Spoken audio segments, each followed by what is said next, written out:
mapapansin po nating biglang tumaas ang presyo ni Bitcoin at umabot pa ito sa mahigit $87,000.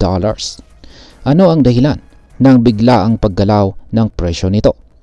Ano po ang epekto ng desisyon ni US President Donald Trump tungkol sa Liberation Day tariff kay Bitcoin at sa crypto market? Kaya ayan po ang siyang ating pag-uusapan sa video na ito.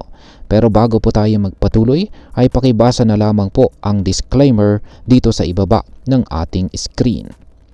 Yan, simulan po natin sa kung ano po ang dahilan ng pagtaas ng presyo ni Bitcoin. Yan. Sa mga nakarang araw ay kapansin-pansin ang mabilis na paggalaw ng presyo ni Bitcoin. Mula po sa presyong $83,939.88, umabot ito sa all-time high na $87,300.86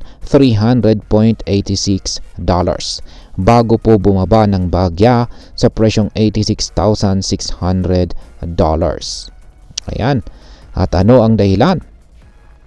Ang dahilan ay ang tinatawag na Liberation Day tariff na ipatutupad sa US. Ngayon is ano nga ba ang Liberation Day tariff? Isa pa itong hakbang ni US President Donald Trump na naglalayong magpataw ng retaliatory tariff sa ilang imported goods. Dahil dito ay nagkaroon po ng pangamba sa ekonomiya at stock market.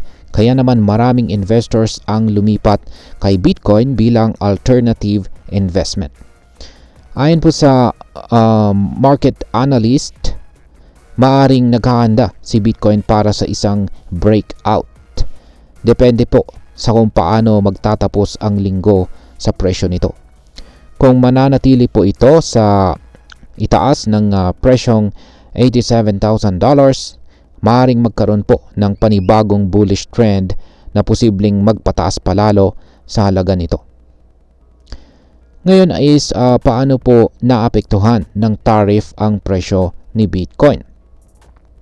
Ayon po kay Ginoong James Butterfield ng CoinShares, may posibilidad na magkaroon ng negative short-term effects ang tariff sa presyo ni Bitcoin. Hindi tulad ng ginto na kadalasang tumataas ang presyo kapag may economic uncertainty, si Bitcoin ay mas tumutugon sa economic trends at saka liquidity cycles. Kapag bumagal po ang ekonomiya dahil sa tariff, maaaring bumaba rin ang interest ng mga tao sa riskier investments tulad ng cryptocurrencies. Bukod pa rito, ang pagtaas po ng inflation dulot ng tariff ay maaaring magdulot ng pagtaas ng interest rates na maaari pong maging dahilan upang bumagsak ang presyo ni Bitcoin sa maikling panahon.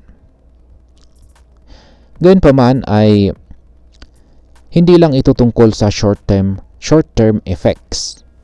Sa kasaysayan, kapag may global economic uncertainty, maraming investors ang bumabaling kay Bitcoin bilang safe haven. Ayan, bilang safe haven asset. Kung patuloy na mararanasan ang kawalan ng katiyakan sa ekonomiya, maaaring magtutuloy-tuloy po ang pagtaas ng presyo ni Bitcoin. Ayan. Dito naman po tayo sa technical analysis. Ayan. Dito sa price movement ni Bitcoin. At ayan, ayon po kay Analyst Rec Capital, ay maaring nasa bingit na ng isang malaking breakout itong si Bitcoin. Sa kanyang isang tweet ay sinabi po niyang tumaas ng $2,000 si Bitcoin sa loob lamang ng isang oras. Yan, ibig sabihin kung magtatapos po ang linggo na nasa itaas ng $87,650 ang presyo, ito ay maaring maging confirmation ng isang panibagong bullish trend. Yan. Ang isa pang mahalagang bagay na dapat bantayan ay ang Bitcoin dominance dito po sa crypto market. Ayon kay Rec Capital, ang BTC dominance ay lumago ng 7 to 9% sa loob ng isang buwan sa apat na magkakahiwalay na pagkakataon simula noong taong 2023. Sa kasalukuyan, 8% na lang ang kailangan upang maabot ang 71% dominance. Kapag nangyari ito, maaring magpatuloy po ang trend kung saan mas maraming investors ang naglalagay ng kanilang pondo kay Bitcoin kaysa sa mga altcoins. Ayan. Ngayon ay ano naman po ang maaring maging epekto nito para sa atin bilang mga Pinoy crypto traders at investors ni Bitcoin. Yan, para sa atin, ang pagtaas po ni Bitcoin ay may dalawang positibong epekto. Una, kung isa ka pong long-term holder, magandang balita ito dahil maaring magpatuloy po ang upward trend ni Bitcoin. Ang ating investment ay maari pong lumago kung patuloy na tataas ang demand para kay Bitcoin bilang safe haven asset. Pangalawa, para naman po ito sa mga short-term traders. Ito po ay maaaring maging isang pagkakataon upang kumita po tayo mula sa volatility ng market. Ngunit tandaan, mataas po ang risk sa trading, lalo na sa panahon ng mabilisang paggalaw ng presyo. Kaya naman, lagi po tayong maging maingat at huwag po nating kalimutang gumamit ng risk management strategies tulad po ng stop loss orders.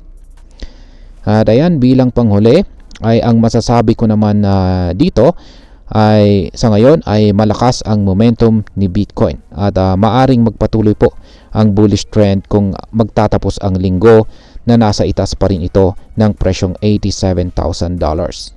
Ngunit tandaan po natin, marami pong mga bagay ang maaring makaapekto sa presyo ni Bitcoin. Kabilang na po ang global economic policies at investors sentiment. Kaya para sa atin na gustong mag-invest kay Bitcoin, siguraduhin po muna nating naiintindihan natin ang risk at huwag po tayong mag-invest nang higit sa kaya nating mawala. Patuloy po tayong maging updated sa crypto market upang tayo ay makagawa ng mas matalinong desisyon sa ating investment. At ayan, hanggang dito na lamang po tayo sa video na ito mga ka-crypto. Marami pong salamat sa panonood. Ingat po tayo lagi at God bless po sa ating lahat.